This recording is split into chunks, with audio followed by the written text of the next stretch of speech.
Hi, I'm Sue Herrera, and I'm here to share with you our second session in our principal series entitled Proactive Behavior Systems and Schoolwide Expectations. Tell you a little bit about myself. I am a new consultant for Step Up. I'm the Director of Instructional Development, and I get the privilege of working with educators across the state of Missouri. I'm recently retired after 37 years. I've been in the classroom, an instructional coach. I've written curriculum, always a champion for students, and have worked in rural, urban, and suburban areas. And those cute little faces on the screen are my grandchildren. So today I'm going to share with you some of the expertise that I have accumulated over the 37 years that I've been in education, and most recently as the principal the last 7 years. And I'm going to talk to you about school-wide expectations versus classroom expectations and what happens when you have children that are outliers in that community and have a really difficult time following expectations. What proactive behavior systems can you put in place? But we're going to start with classroom expectations and procedures because that's really where it all begins. I'm a firm believer that you should ask teachers to articulate their classroom management plans. You want them to actually be able to write down and share with you a document that outlines their classroom expectations, the consequences, the continuum that they use. You're looking for continuity with the building-wide continuum, and you're looking for consistency. You're looking for rules that are clear and concise and ultimately have been collaboratively made with the students. And you're looking for how teachers put that into play. Is it a long-winded explanation? Is it their brevity to it? I don't even like giving teachers a template because I learn a lot by the classroom management plans that are turned into me. And in turn, we can use those for substitutes that come in the building or to share with parents. And so I would just encourage you to set a deadline where you can collect those from teachers. It gives them a chance to really articulate and think about, what is my classroom management plan?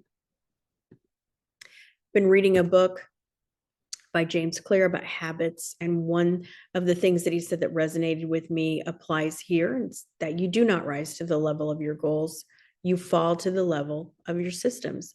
And one of the systems you need to have in place first is your teachers need to have strong classroom management plans. Along with the classroom management plan, you need to have a discussion with staff about the difference between punishment and consequences. I often said punishment and discipline because you want consequences to go with the discipline. You want to avoid at all cost punishment. Punishment usually is reserved oftentimes in parenting in your own homes. But in our school system, we want to make sure that we are being respectful to our students that we serve and to the families we serve, and really to the environment. And that comes down to making sure that you address it when you see something, not when you feel it. And I got those words from Christopher Eager. He was our BIST consultant for 7 years at the school I just left. And many of his phrases are ingrained into my vernacular now. So that means if someone's blurting out in the classroom, the teacher chooses to ignore it, but on the fifth time they do not, they're going to be addressing it in anger because that's when it finally irritated them enough to address it, even though that might be a classroom rule or an expectation. We're going to raise our hand to speak, and they're blurting out. You haven't held them accountable, and now as the classroom teacher, you're irritated. We would call that punishment because it causes children to be often addressed in anger and sends confusion to them because they don't understand why the first 5 times it was okay. So consequences are going to teach children how to solve their own problems. They're going to show children that the mistakes they make are opportunities to learn and do better. It's going to focus on what they should do next instead of focusing on what they did that was wrong. So you really want to have these discussions. What's the difference between punishment and consequences? Your continuum of consequences, in summary, for teachers should be logical. They should make sense. Oftentimes, if I had kids that could not get along at recess and were constantly having a problem, my solution, I tried to be logical. That means you're going to have indoor recess with a friend, and we're going to learn how to play by the rules. We're going to play a game together. We're going to take turns. We're going to learn how to compromise. To me, that's logical. We're going to be predictable. If I say it's wrong as the classroom teacher, so is the music teacher, so is the counselor, so is the librarian, and I'm going to be predictable today and tomorrow because I'm going to be consistent. Going to be respectful, which goes back to consequences and discipline rather than punishment. And most importantly, you always want to allow the child the opportunity to return to learning. You don't want to banish them from the classroom kingdom for the day or for a long period of time. You want to make sure the child always has an opportunity to come back, change the behavior, and be an active part of the class.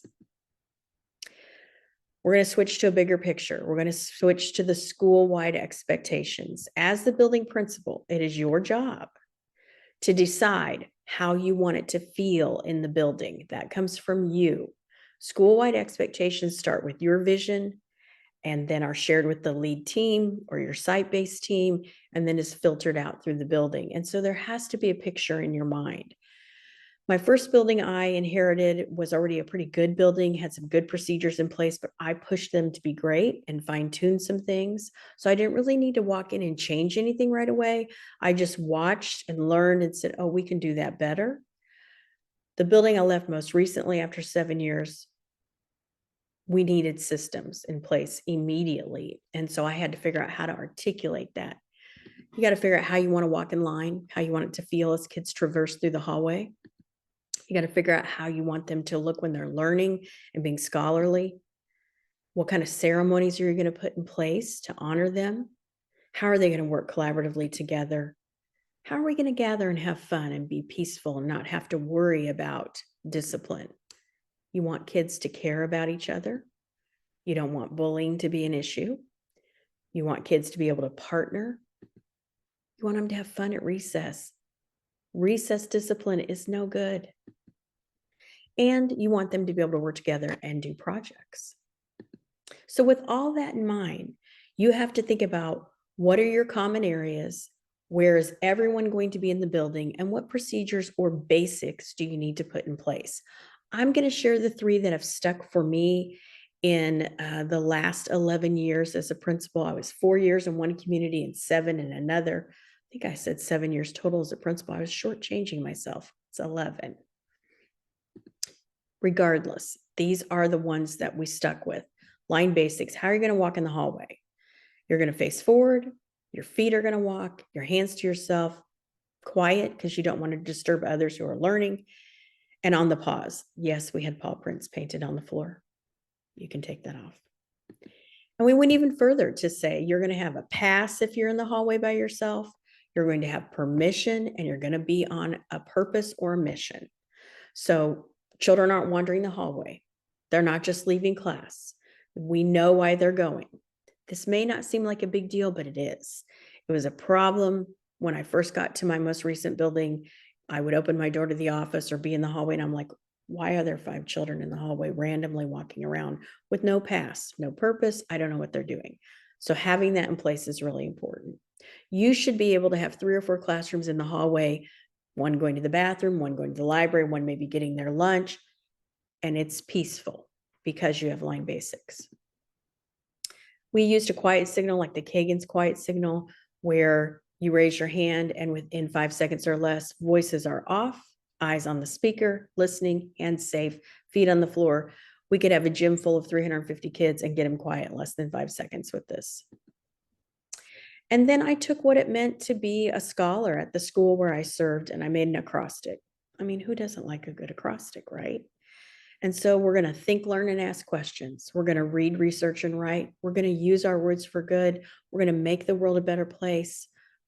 Attendance matters. Be here every day. We're never going to be disruptive, and we're never going to be hurtful. We taught each one of those attributes purposefully. And I went into every classroom and I shared what it meant to be a Truman Scholar twice a year. At the very beginning of the year, usually waited till about this time of year after right around Labor Day. And then at the beginning of second semester to recalibrate expectations. Some of these phrases over my 7 years became a definite part of our vocabulary. You would hear children holding each other accountable, saying, "You're not using your words for good. Are you being a Truman Scholar?" That's when you know it's part of your culture. All of these were taught, practiced, posted, celebrated, and enforced. Everyone knew what they were, and posters were up everywhere. This is a picture of my school counselor because she taught the quiet signal at the beginning of the year in her beginning counselor lessons. She went in and said, "We're going to be practicing this school-wide expectation. It's called the quiet signal, the give me five." And so she'd have them turn and talk. You can see they're on the carpet. She'd have them turn and talk, and then she'd have them practice it. So she introduced it so that teachers could see how she did that. And then we held everyone accountable. Dr. Darius Daniels says you don't go as far as your dream, you go as far as your team. Has to be a team approach when you're doing school-wide expectations. So let's talk about what happens if you have students that have missing skill sets, because that's really what it is. You know, we look a lot at reading skills, writing skills, math skills, and we say, oh, you have a missing skill set, so we're going to give you a tier 2 or tier 3 intervention. We don't look at behavior that way. Our behavior consultant really taught us at my last school to look at kids as having a missing behavior skill set that we need to teach, much like we would tier 2 or tier 3. And so there are some things that we did building wide that just changed the culture a little at a time. And then there were some things that we did that were for specific students. And I'm going to share both of those with you. I can't go into detail on all of these because it would be like a 3-hour video and nobody's got time for that. I also want to share and talk about the word proactive. These certainly were not proactive in the beginning. Let's be clear. They were a reaction to a situation that unfolded that I went, oh, we're not doing that again. What can we do differently? And so we came up with these as a community, and they're only proactive now because we've learned to put them in place. So let me share with you. One of them is the classroom management plans. Collect those. I learned the hard way. Some teachers don't have one. Make them write one. School-wide expectations for teachers and students. I just went over that with you. School-wide circling topics to set the tone for the day. It was so important to us, to our culture, that we started the day with classroom meetings or circling as a class, that we built it into our schedule. Right on the master schedule, it says announcements, school-wide circling, and then we went into academics and specials. And I'm going to tell you a little bit more about that here in just a little bit. Ensuring every child has a champion. You know, we really bought into the Rita Pierson TED Talk that was out, I don't know, maybe 5 years ago.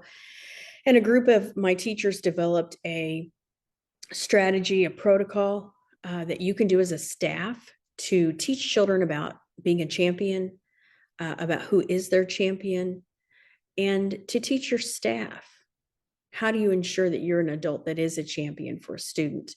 It is a class in and of itself, so I won't address it in this particular video, but if you want to know more about it, I am going to do a series on it in a couple months, so stay tuned. Have individualized goal plans for kids that are outliers. I am going to show you some of those. Restorative conferences. We were a restorative school. We did not believe that you could cause harm to a person and not acknowledge it, ask for forgiveness, and have a restoration. We felt like you had to have that happen before you could move back into the classroom. Excuse me. And we believe you need to recognize, honor, and celebrate all the good things happening. And then you can also assign mentors from the community. If you don't have a good mentoring program, that is also something that we can talk about in length at a later session. The ones in yellow are the ones that I'm going to address today. And I've already talked about school-wide expectations. So let's move on to the next one. Oh, hire a therapist, I forgot. We used our ESSER funds to hire a therapist for our school. And she was able to serve 20 plus families. And Obviously, they're scholars who went to our school. It was the best money I spent as a principal the last 2 years.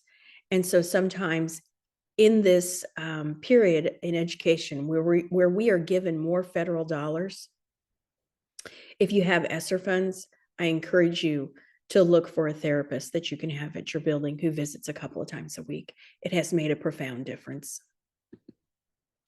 Let's talk about circling topics, shall we?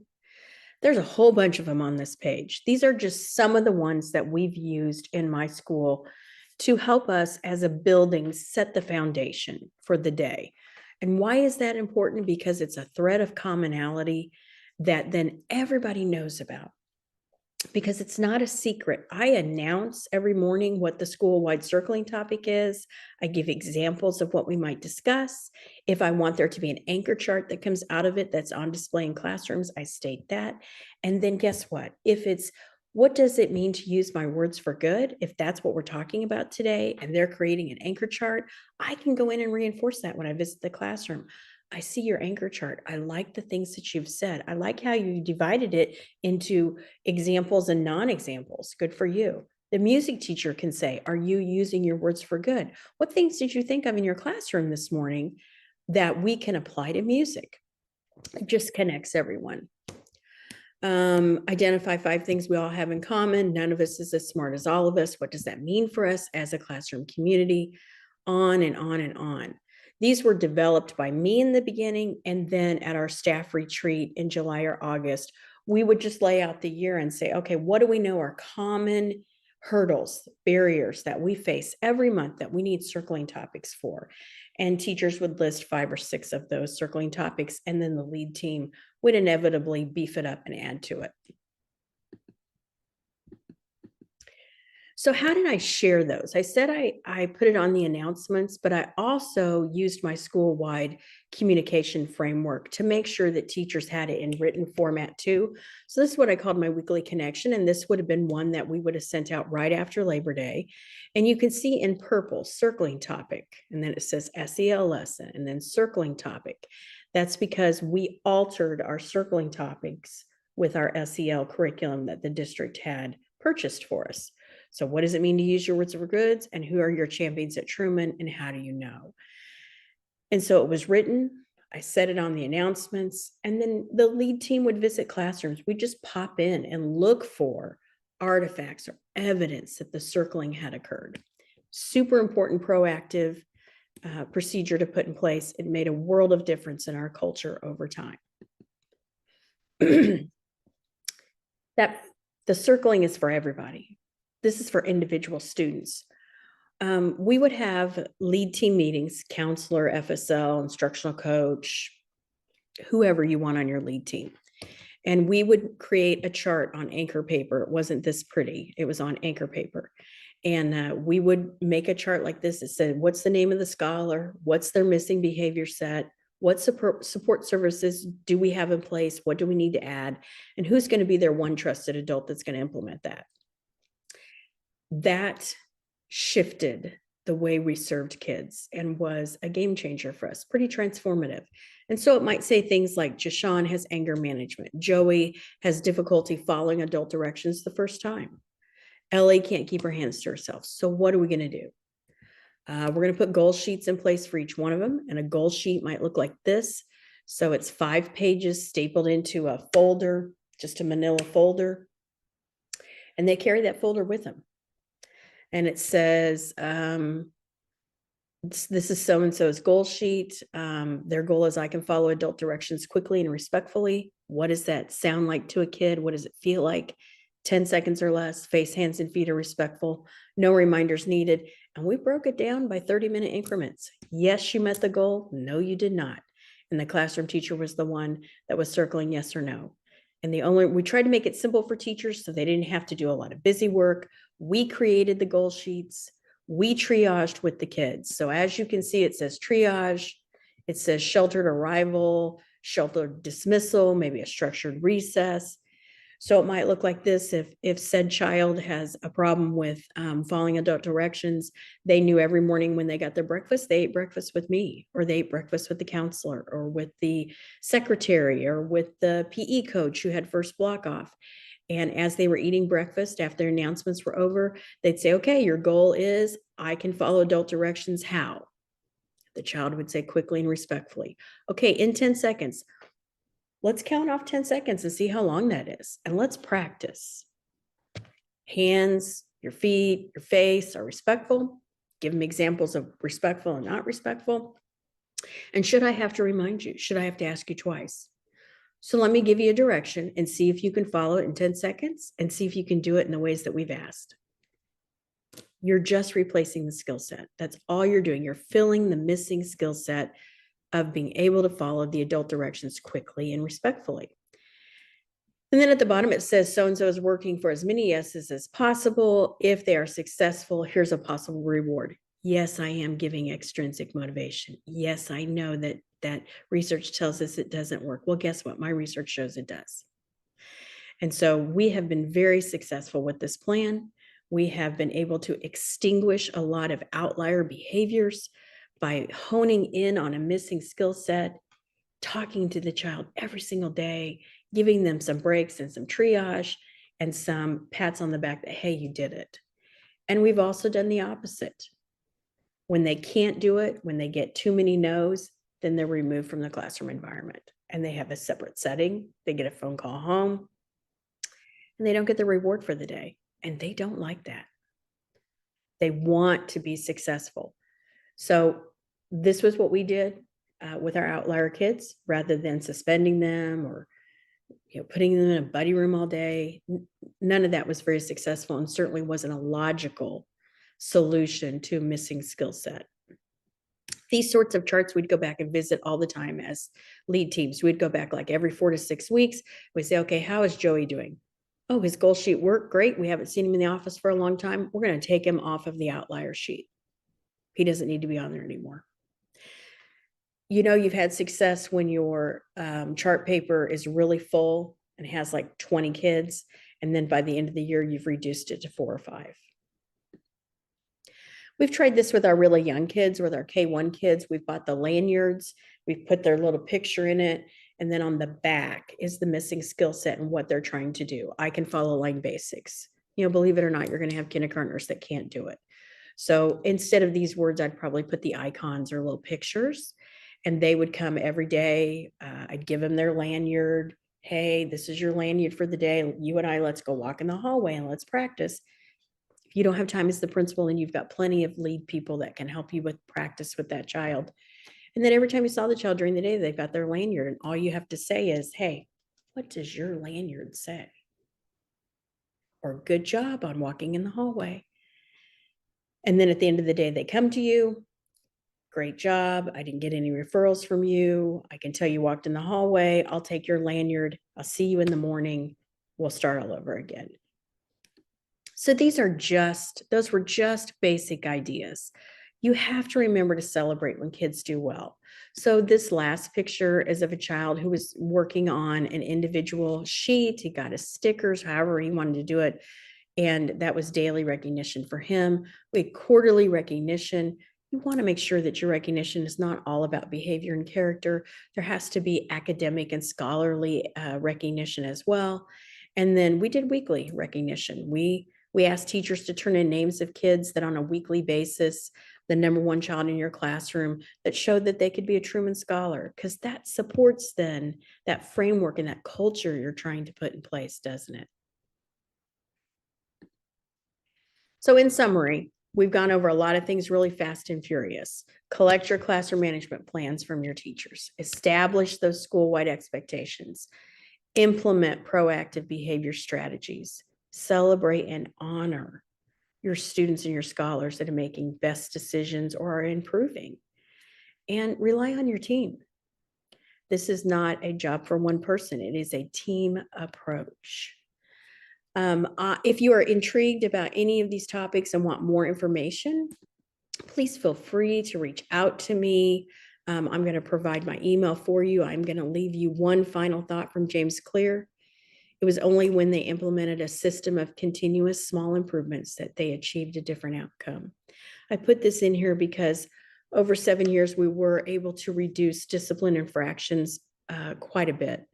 At one point before COVID, we had reduced our discipline infractions by 70%. And people would often ask me, what did you do? Well, it wasn't one thing. It was a lot of continuous, small, proactive improvements that made the difference over time and that changed the culture and established those threads of commonality that really turned a school around. If you want more information about anything, my contact is Sue H at stepupconsultingservices.com. Thank you. And I look forward to being with you, hopefully in a Zoom, or if not, I hope you enjoy the content on the video. Take care.